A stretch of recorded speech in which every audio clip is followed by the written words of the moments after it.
our ability to develop, attract, retain, progress the very best teams is absolutely a necessity. And the way that we do that is by having diverse teams at the table. That's gender, that's ethnic, that's all people contributing and feeling included.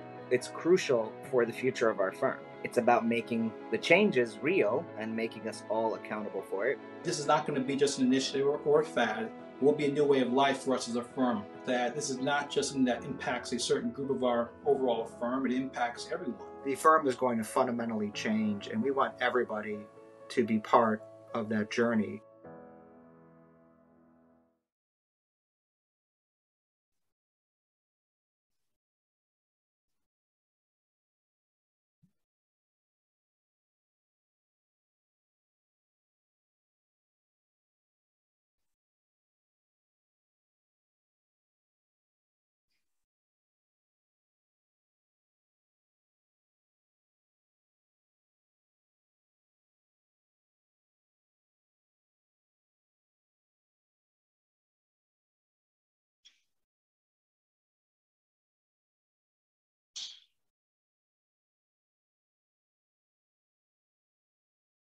Well, hello, everybody, and thanks for joining us for a few minutes to talk on talent, tech, and transformation.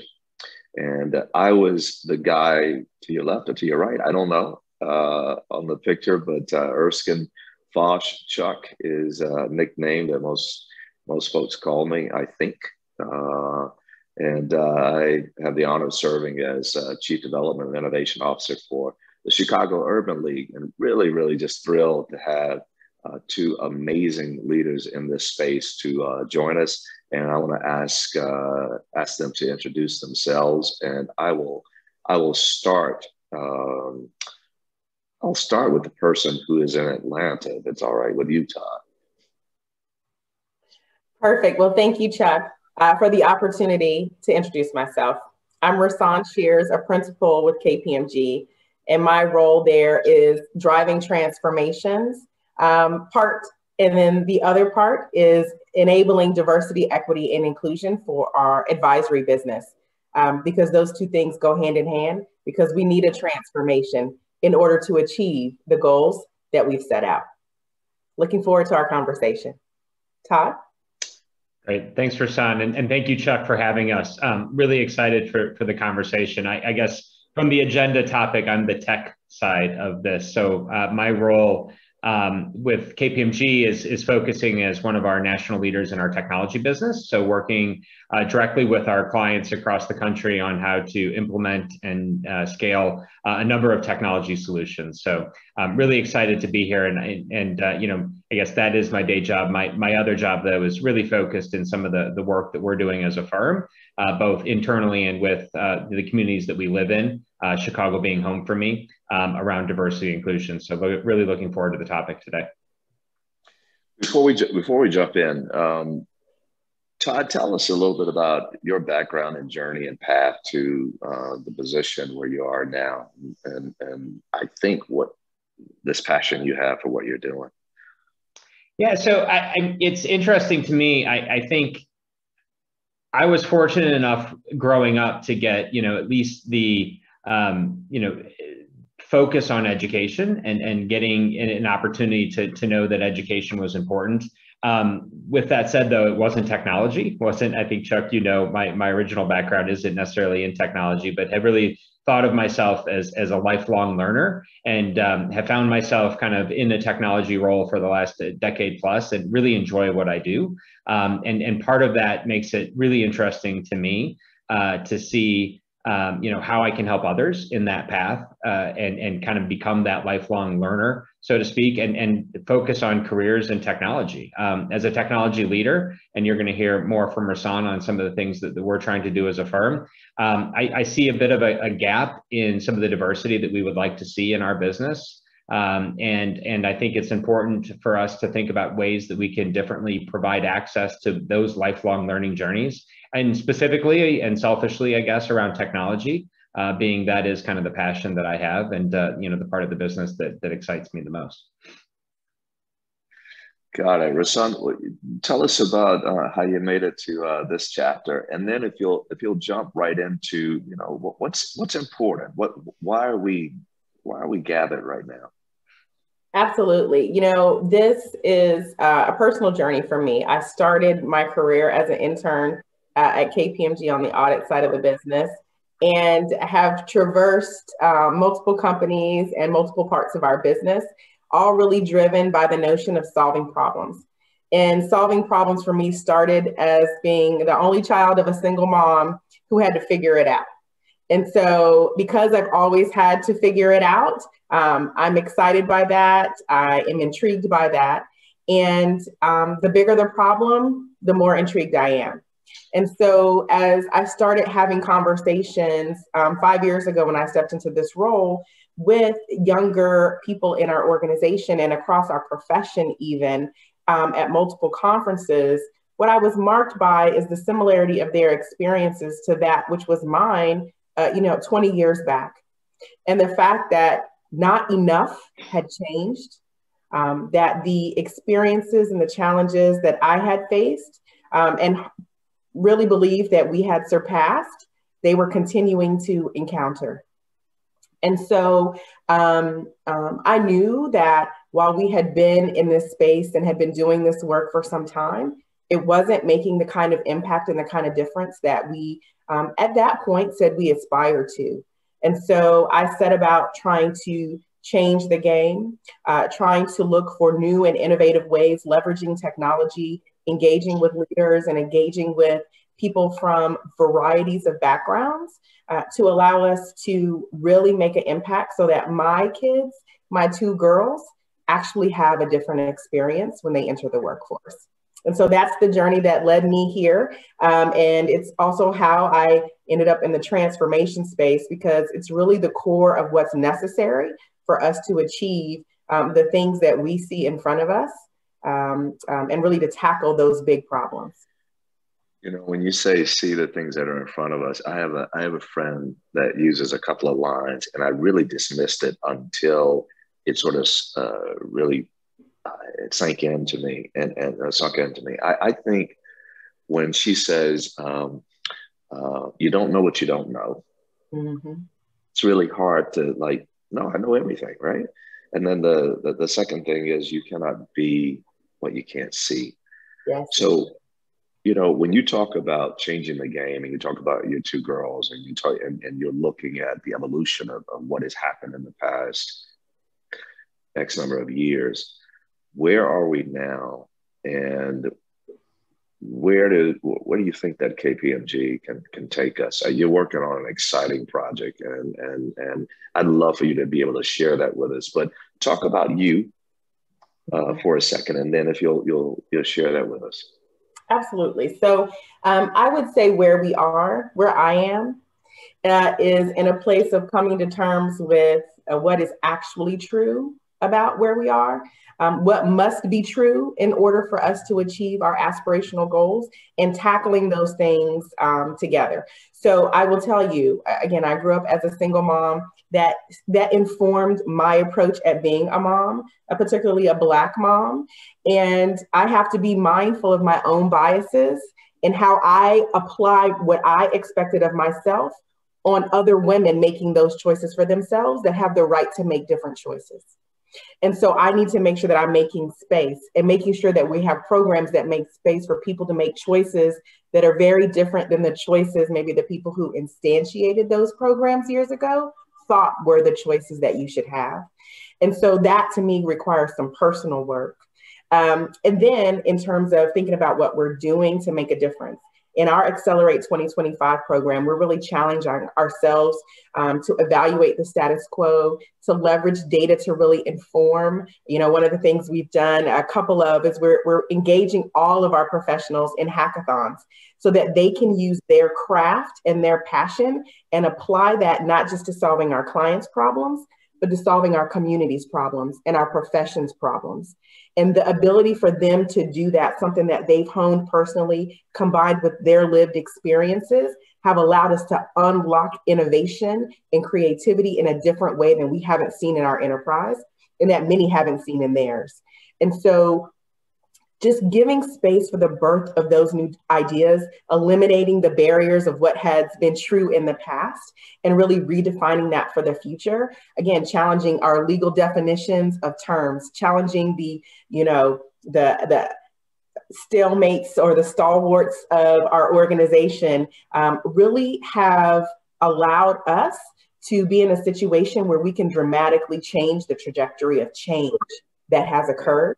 And for me, if I think about the pandemic and its impact on people of color and women and underrepresented communities that we partner with your organization, it really has created a space for us to rethink what's possible. And when you look at, and even what you said, you have to know what you need to see things. You don't know what you don't know. It's so true. When I think about when I started as an intern and I was a high school intern, I didn't know that I could be in transformation. I didn't know this is the way, there was space for me to work this way, right? I was going to be a doctor, a teacher, a lawyer. Those were the things, or a pastor, exactly. A pastor's wife, right? And so how do I even know what's possible? How do I imagine for myself what I could be and how I can use my natural talents to dynamically impact our business environment?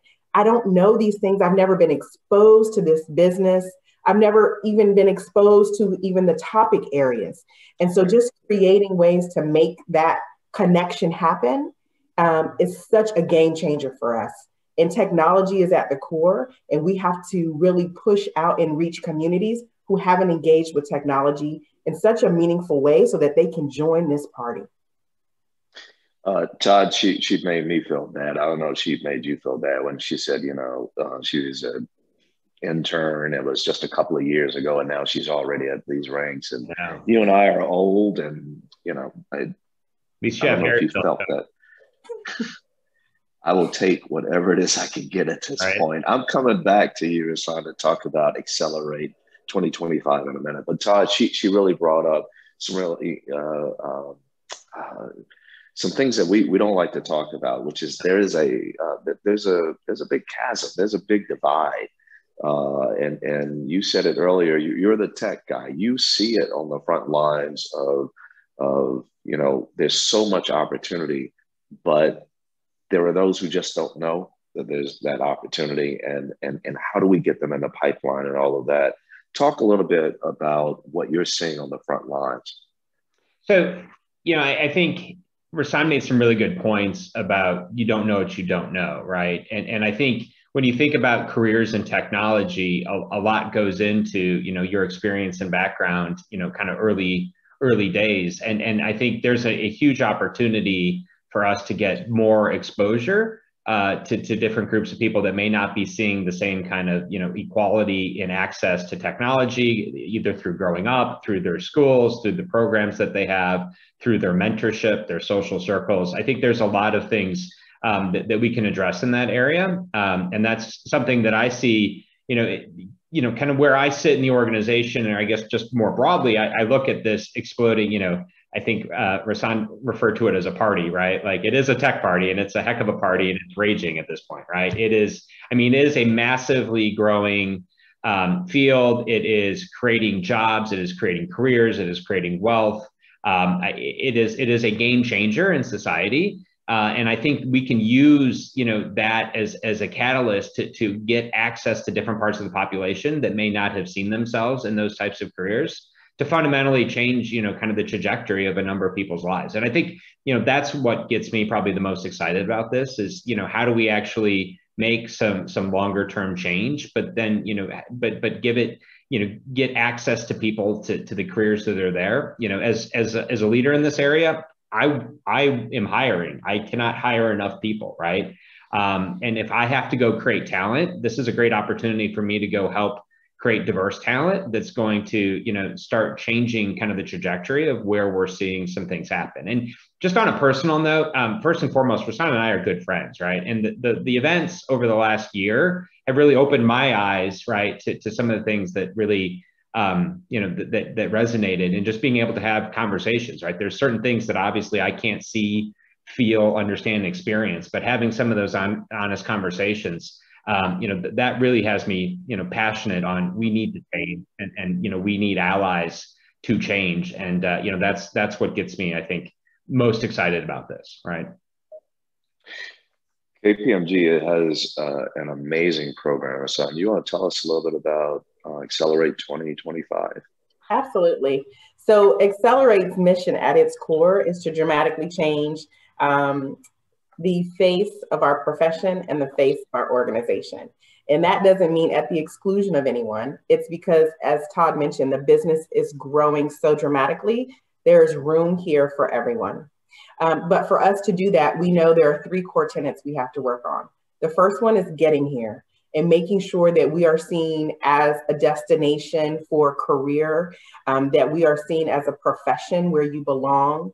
And it's so important that we can be the clear choice for this demographic of talent, which is so diverse in terms of not just its ethnic and gender makeup, but really in terms of the lived experience and understanding how to creatively solve problems in ways that we have not considered. And so we're looking to attract talent. We're looking to bring new talent into the fold. Things from not just your background, but even your major. We're hiring anthropologists. We're hiring chemists. People who just think about things differently. And so, how do we apply that talent and then reskill them or upskill them in the technology space so that they can use what they've learned in school or in their communities with what we've taught them? Again, to dramatically change how we solve problems and how we engage with our clients in the community. The next is succeeding here, because what we know for sure is that in order to succeed here, you have to be able to understand how to use your authentic talent in your gift in this environment. And we often hear that people assume that you have to be a certain mold in order to succeed here, but that is so not true. I believe many of our diverse professionals bring unique talents to bear because they have been creative, and maybe where they came from, they called it a hustle, right? They have been dynamic speakers, and maybe it's called something else, right? But how do we help you connect the dots? I was at a sneaker exit, so no plug for them necessarily, but and I was looking at the talent in the line, making deals on tennis shoes and making money. And I was like, the kinds of deals they could craft with my clients and the approaches at pricing and solutioning, that is untouched talent for us, because maybe you don't want to wear sneakers forever. You can do something else, but you can use that skill that you've honed because you're passionate about it and put that into a career that creates wealth for you. And how do we connect the dots for people and show them how they can succeed here? That's what succeeding here is about for us. It's also about showing the people who are in our profession now that success can look different and how to embrace that. And then the last portion or pillar, if you would, is leading here. And leading here is really about how to be an inclusive leader, how to create a path to the leadership that acknowledges all kinds of contributions and create space for people who do it a different way. And so that admittedly is something where we had lots of growing to do, but we've really done the work to change kind of the definition of success and really cultivate talent intentionally and make sure that we're looking to place people we tend to cluster, you cluster with folks you like. How do we mix that up very intentionally and make sure that similarity bias and other kinds of biases don't apply, and that we're giving equitable access to opportunity to grow and really develop as leaders in our firm. So those are the 3 pillars. And then we're taking what we're learning in each of those areas and then putting them back out into the community through programs like this and working with, HBCUs and predominantly Hispanic universities and predominantly white universities about how they can attract talent and develop leaders who have the ability to succeed in our profession and across other professions as well, so that at the end of the day, our lasting legacy as an organization is a larger swath of talent available for the future. And that's really the core of what we're trying to do. I want to pick up with you, Todd, with a theme that you said, Rasan, throughout those pillars, and that was serving our community. I'm so excited about teaming up, us teaming up together, and really to really tech talent meet transformation. And we've been talking over the past several, however long now. And if I had a drum roll, I would do the drum now, or we would blow a horn or something. But would you please announce what we're going to do together? Yeah, absolutely. So, and I guess what we're going to walk through, I think, Chuck, is just kind of the beginning of what we want to do together in this space. I think if you think about the framework that Rasan shared on the getting here, succeeding here, and leading here, there is a lot of work to do around equity and inclusion and bringing diverse talent through all phases of that, right? And I know specifically from a technology perspective, I think Chuck and I share a vision working with the Urban League in Chicago on how we look at technology across those different phases. So not only getting here, but succeeding here. So getting people into tech careers, getting them successful in those careers, and ultimately getting them into my job, right, as a leader in technology. And I think that's where we want to take the program. And I think that is kind of the strategic vision as we've talked over the last couple of months of where we're going to go. But what's really interesting to me, and I think what's really exciting is we've got to start somewhere. And I think that somewhere is on something that's close to me is the getting here, right? So when I talk to Rasan, I have goals for my business on getting here, and I look at the reality of the market today, and there aren't enough people in the pipeline for me to be successful in getting the right groups into tech roles. So that's where I'm excited to announce the program that we're kicking off starting this summer with the Urban League called Empower Youth Tech. It's modeled very similarly after another established Urban League program that is launched with the Lyric Opera. Similar in the structure, but the Empower Youth Tech program is going to be really focusing on providing more awareness to careers in technology for middle school and high school students. So before you're succeeding here, we need to get you here. And part of the challenges that I see in kind of where I sit is I want to hire computer science, engineering, STEM type resources. I want to see diversity in those types of hires, but they're not. There isn't the strength in numbers in those careers unless we start influencing earlier in people's lives. And that's where I think this is a really powerful program that I'm very excited for, is to be able to start creating some middle school and high school programs around awareness to technology, some summer programs. We're kicking off one specifically around some basic coding skills, doing some mentorship. So more to come on those programs as we kick those off with a couple of high schools this summer, and then also looking at some middle school programs as well to just really, and I think Rasan said it, right? You don't know, and this is for everyone, right? I didn't know in high school what I wanted to be. I didn't know in college what I wanted to be, right? I still don't know what I want to be, but we at least need to get access and get people awareness to what a career in technology looks like and what it could look like. And from where I sit, it is one of the hottest growing areas for any career. Right. I can tell you, my children probably don't agree with me, but I'm telling them they're going to have careers in technology right now from where I sit. So really the program, as we kick it off and get going through the summer and into the fall, is to drive basic education awareness and programs for those middle schools and high schools in Chicago to drive, better awareness and interest in careers in technology for folks associated with the Urban League. So really looking forward to that, and can't wait to get things started. Todd, my grandmother would say, "You done good." Thank you. That would be her line for you. And we have all done good, I think, in trying to really. I love getting here, succeeding here, and leading here. So by 2025, three of us have banded together to have this goal of really infusing in this pipeline, middle school, high school, college, and I'll call it upskilling, reskilling, since you said you really are connecting the dots.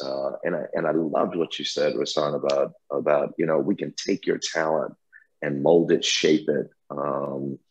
And it begs me to ask, did you buy any sneakers? Do you have any sneakers on, or did you just? I may have got a pair. One or two. Okay. Be All cool, right. just to keep up. Be really cool. In today's summit, we're really kicking off Empower Youth Tech, and we have a call to action for those of you who are listening to us to join us as we mold and shape this initiative together. And if you download our app, the Chicago Urban League app, you will see a page dedicated to really joining us. And if you want some more information, our emails are listed below. It'll be inside the resource center after this talk to be able to go in and see the deck and be able to click any of our names and get any information. Donate to the Empower Youth Tech program directly. So we'll be here to answer questions and motivate. And, you know, I will tell you, you don't want us to send Rasan after you, because she will get it done. That is obvious. Todd, thanks so much for your vision and for, you know, just the partnership together. Any parting final thoughts from the two of you? You know, just real quick from my side first, thank you, Chuck. I am very excited about the partnership, and looking really forward to next year's summit to talk about the great things that we've accomplished in the next 12 months. With that said, you know, it takes a community, right, to use that expression, and really looking forward to folks listening in to reach out. One of the things that's been the aha moment for me is, you know, Urban League has access to the people that I want to help and influence and help, you know, drive change. KPMG has a lot of programs to do so. And I have a theory that there are a lot of other companies and organizations in Chicago that have the same. And we need to just do a better job of connecting those high school programs, those mentorship programs, the internship programs, the university affiliations. You know, I think there's a lot out there that we can just do a better job of communicating the access. And looking at the Empower Youth Tech is really providing some guidance and kind of you know, pathways into success. So look, I'm really interested in any organizations that want to join in. You know, I'd like to next year have lots of logos all over the slides as far as getting more organizations involved. So really looking forward to those conversations as we get going this summer. And Chuck, I would just say this, you know, the data tells us that we lose our youth early. And so representation matters. Understanding what's out there matters. We did an exercise with 6th grade girls in a math class and asked them to draw a mathematician. They all drew men. And no one had ever told them that a girl couldn't be a mathematician. But they had already come to the conclusion that they couldn't see themselves there. And if you don't see yourself in math, you're not going to see yourself in tech. And so we have to reach them early in order to make an impact. So if anyone who's listening to this wants to come up with a way where you can make a personal impact, this is an avenue we've made available for you to make a difference, because it matters.